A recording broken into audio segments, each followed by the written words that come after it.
a identificar os colectivos que hai aquí presentes. Comenzamos pola esquerda, por aí, ou terminamos outra mesa. Comeza aquí. Hola, son José Gómez, presidente do Mosteiro de Ortega de Ilusión. Son Rocha da Asociación de Mexilloeiros da Pobra. Soy un representante da Asociación Illa de Arousa de Mexilloeiros. Mario Vidal e Pablo Cruz. Ana Isidro, da representación de la Marxa. Manuel Camán, representación de UNAGA. Isabel Rojo, APM Pobra. Francisco Melón, APM Vila do Mar. Joaquín Rubio, presidente da Asociación de Mexilloeiros de Nasoa. Fernando Latido Franco, magistrado do Grau. Viviana Calvo, mariscadora de Calais. Jesús Santa María, mariscadora de Pomba. Almudena Martínez, representante de Marisqueo Grove. Ana, mariscadora da Illa. María Porta, presidenta de Mariscadores de Cádiz. Joaquín Rubido, presidente da Plataforma Empresarial. José Millán, mariscadora da Pomba de Calais. El patrón da Pobra. Lino Díaz, patrón da Cofradía de Vilanova de Arousa.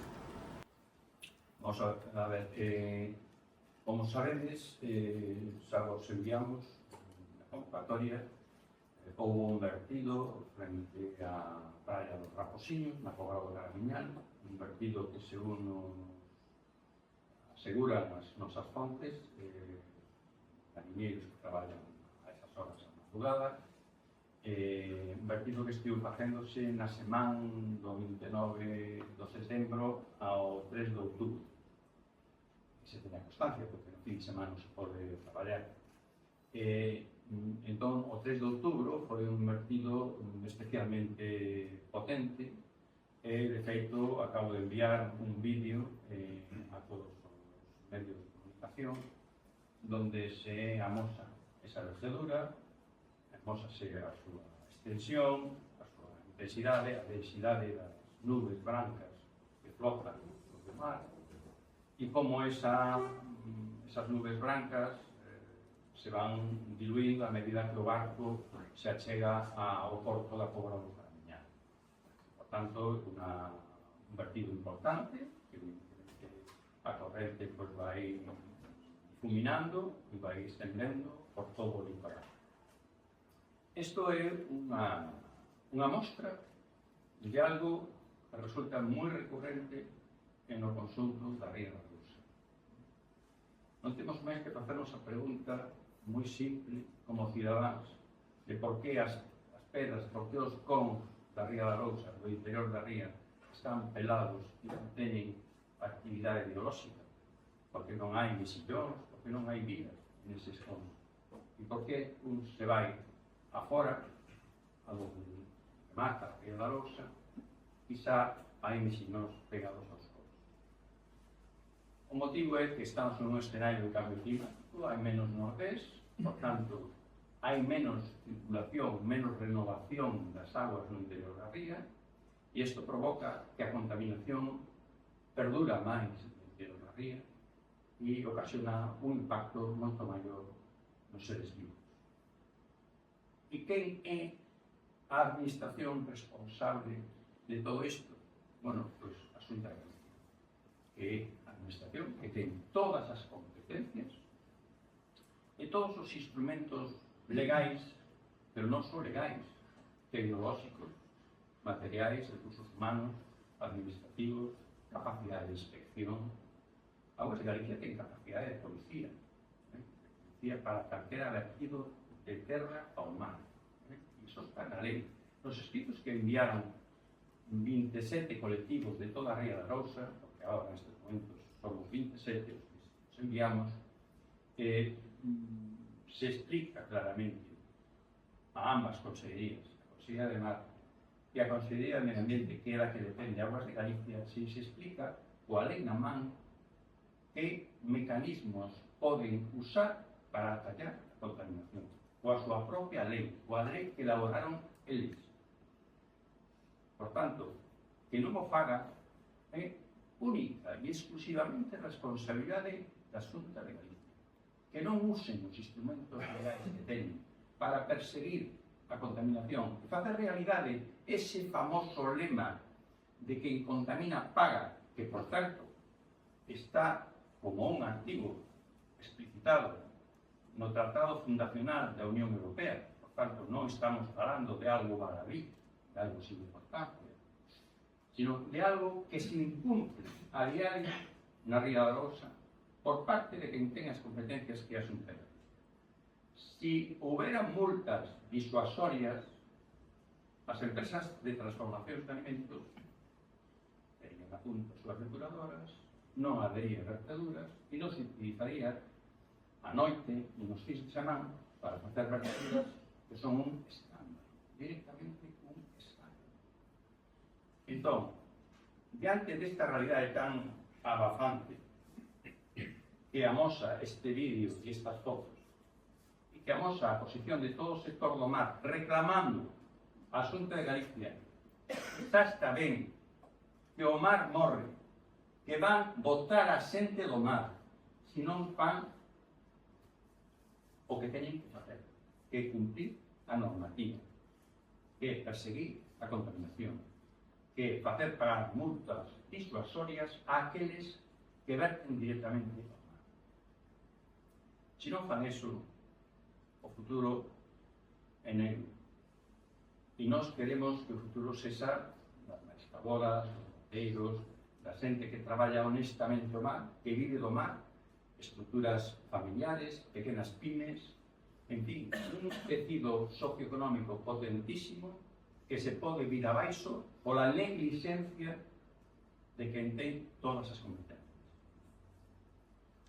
O que xocas, o que non parece normal, é que se pague prácticamente a mesma cantidade por contaminar a ría e por que un home que este nun cese de actividade se olvide unha gancha enriba dunha embarcación e lle pode salir sobre 5.000 euros. E facer este tipo de vertidos sale barato. Realmente a verdade é que sale barato, porque se te van a meter unha multa de 7.000 euros ou de 14.000, eso para unha empresa é como para nós unha multa de 5 euros, pois é o mesmo, é irrisorio. Entón penso que no tempo no que estamos, que vimos de ver que hai un cambio climático, que as augas cada vez están máis quentes, que a productividade cada vez é menor, polo tema que xa dixo tamén Xocas, da renovación das augas e da falta de ventos de nordés.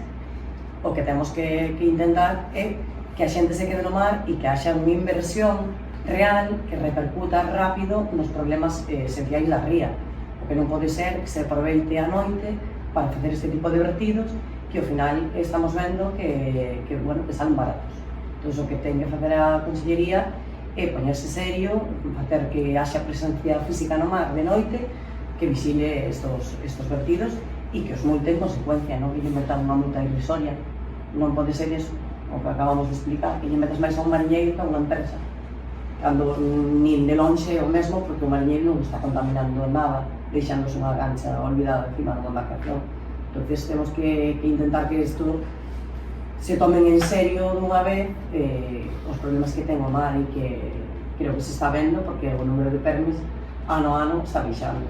Entón, penso que sería importante que a Xunta vaya tomando. Que todo se fala de renovación da Pobra do Gremial e me chama moitísimo a atención que a todas as xuntanzas que vou todo se fala de renovación generacional.